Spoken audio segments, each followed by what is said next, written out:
ये आकाशवाणी रायपुर है। छत्तीसगढ़ी समाचार बुलेटिन के संग वसुधा सेन के जय जोहार। अब सुनो आज के प्रमुख समाचार। देश में कोविड टीकाकरण अभियान के आज 1 बछर पूरा। प्रधानमंत्री नरेंद्र मोदी हर टीकाकरण अभियान ले जुड़े सब्बो लोगन मन के आभार व्यक्त करीन। प्रदेश में काली कोरोना संक्रमण के 5,525 नवा मामला सामने आए हैं। एमा रायपुर जिला में सबले ज्यादा 1,692 मरीज मिले हैं और सरगुजा जिला के गौठान में होइस महुआ ले बिस्किट बनाए के शुरुआत। ये बिस्किट के उपयोग कुपोषण बर करे जाही। अब समाचार विस्तार ले। राष्ट्रव्यापी कोविड टीकाकरण अभियान के आज पहली वर्षगांठ आए।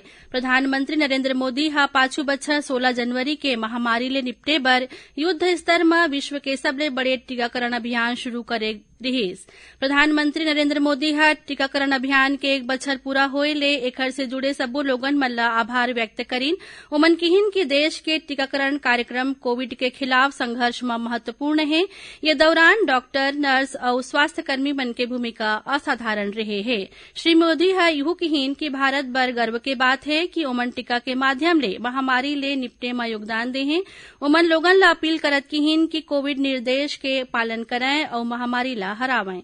गौरतलब है कि पाछू बच्छर सबले पहले अग्रिम पंक्ति के कार्यकर्ता मन ला टीका लगाए गे रहिस। ये बच्छर 3 जनवरी ले 15 ले 18 बच्छर के लइका मन ला टीकाकरण शुरू करे गे हे।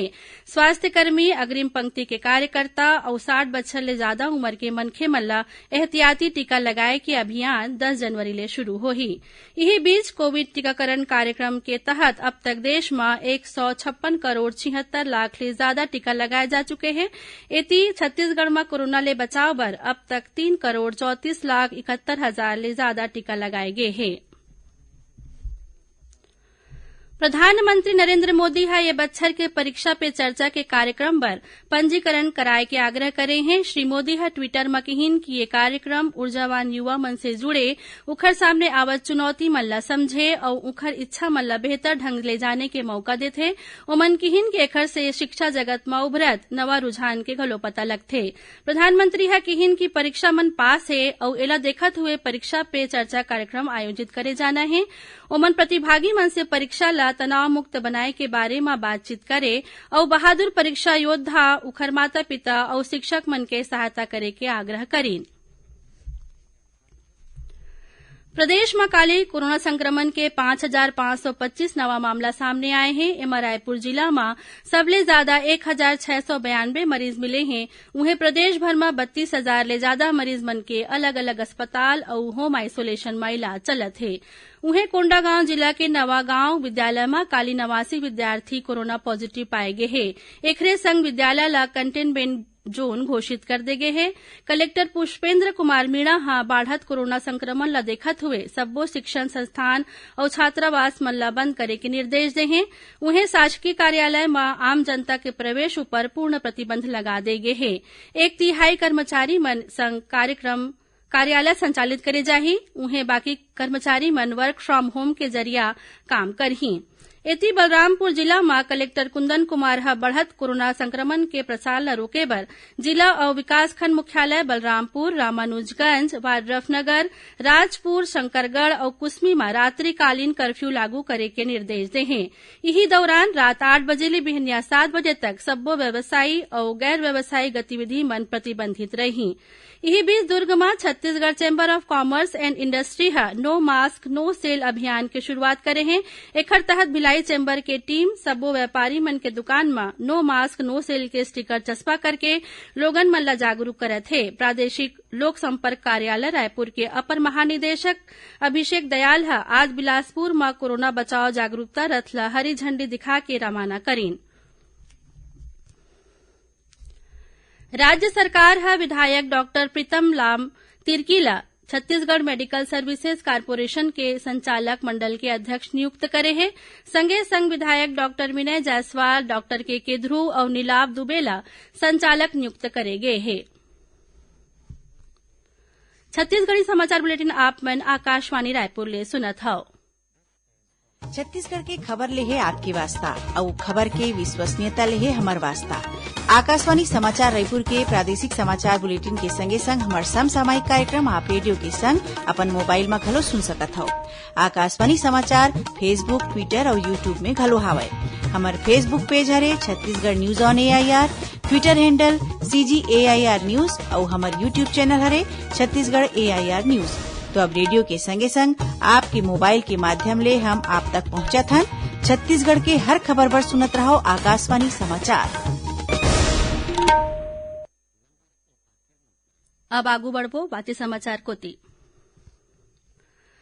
केंद्रीय वित्त मंत्री निर्मला सीतारमण ह आगामी आम बजट ला लेके देश भर के भाजपा प्रतिनिधि मन के वर्चुअल बैठका लीन। ये बैठका में छत्तीसगढ़ के पूर्व मंत्री अमर अग्रवाल, विधायक सौरभ सिंह और CA अमित चिमनानी शामिल हुईन। बैठका की जानकारी देवत विधायक सौरभ सिंह बताइन कि केंद्रीय वित्त मंत्री मन के संग बैठका में छत्तीसगढ़ के विकास ला लेके कई सुझाव दे गए हैं। एमा रायपुर ला इंटरनेशनल कनेक्टिविटी देबर, एयर कार्गो हब, बिलासपुर में एयरपोर्ट, रायपुर में आर्मी बेस, रेल लाइन के विस्तार, राज्य भर मेडिकल कॉलेज, भारत माता एक्सप्रेस हाईवे के विस्तार और श्रमिक मनवर नवा ESIC अस्पताल बनाए के मांग शामिल है। प्रदेश में ये बच्छर समर्थन मूल्य में धान खरीदे के संगे संग कस्टम मिलिंग बर धान के तेजी से उठाव करे जाथे।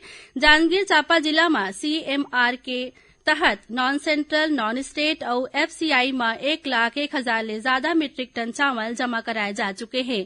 CMR में चावल जमा कराए के मामला में जांजगीर चांपा जिला प्रदेश में पहले स्थान में है। सरगुजा जिला के गौठान में अब महुआ ले बिस्किट बनाए जाते। ये बिस्किट के उपयोग आंगनबाड़ी केंद्र मन में कुपोषण के खिलाफ इस्तेमाल करे जाही। जिला पंचायत CEO विनय कुमार लंगे है बताइन कि सरगुजा छत्तीसगढ़ के ऐसे पहले जिला बन गए हैं जहां महुआ ले बिस्किट बनाए जाते। उमन बताइन कि जिला के 100 गौठान ऐसने छोटे छोटे गतिविधि मन के कारण रोजगार के आदर्श केंद्र बन गए हैं। ये गौठान ला आगामी गणतंत्र दिवस में सम्मानित करे जाही। श्री लंगे है बताइन कि जिला के बाकी 300 ले ज्यादा गौठान मन में घलो ऐसने रोजगार के काम करे जाथे। एखर ले जिला के 1200 ले ज्यादा महिला मन ला रोजगार मिलही। वाणिज्य उद्योग मंत्री कवासी लखमा हा काली कांकेर जिला के ग्राम आमाबेड़ा में जिला सहकारी केंद्रीय बैंक के शाखा के शुभारंभ करीन। यह कांकेर जिला के सहकारी बैंक के 13वीं शाखा आए। ये बैंक के खुले ले क्षेत्रवासी मन के बरसों पुराना मांग पूरा हो गए है। ये बैंक ले 21 वनग्राम के संग ही आमाबेड़ा अंचल के कई ठिन गांव के किसान मन और ग्रामीण मन लाभान्वित होही। ये मौका में श्री लखमा हकीहिन की ये अंचल में सहकारी बैंक के शाखा खुले ले लोगन मन ला बैंकिंग सुविधा मिलही। एकर संग किसान मन ला कृषि कार्य बर ऋण के सुविधा घलो मिलही। प्रदेश में आगामी 20 जनवरी के होवैया त्रिस्तरीय पंचायत चुनाव बर राज्य निर्वाचन आयोग डहार ले सबो तैयारी मन ला अंतिम रूप दे जाथे। ओती धमतरी जिला में सरपंच, पंच और जनपद सदस्य के रिक्त 25 पद पर 60 प्रत्याशी मैदान में हैं। चुनाव आयोग हा बाढ़त कोरोना संक्रमण ला देखत हुए प्रत्याशी मन के सभा और रैली ऊपर प्रतिबंध लगा दे है, जेखर सेती प्रत्याशी अपन 4 समर्थक मन संग डोर टू डोर प्रचार करत है। एखर अलावा सोशल मीडिया के माध्यम ले घलो प्रचार करे जात है। वन और पर्यावरण मंत्री मोहम्मद अकबर हा काली रायपुर स्थित अपन निवास कार्यालय में वीडियो कॉन्फ्रेंस के माध्यम ले बोड़ला विकासखंड के वनांचल गांव मन में 34 ठन विकास कार्य मन के भूमि पूजन करीन।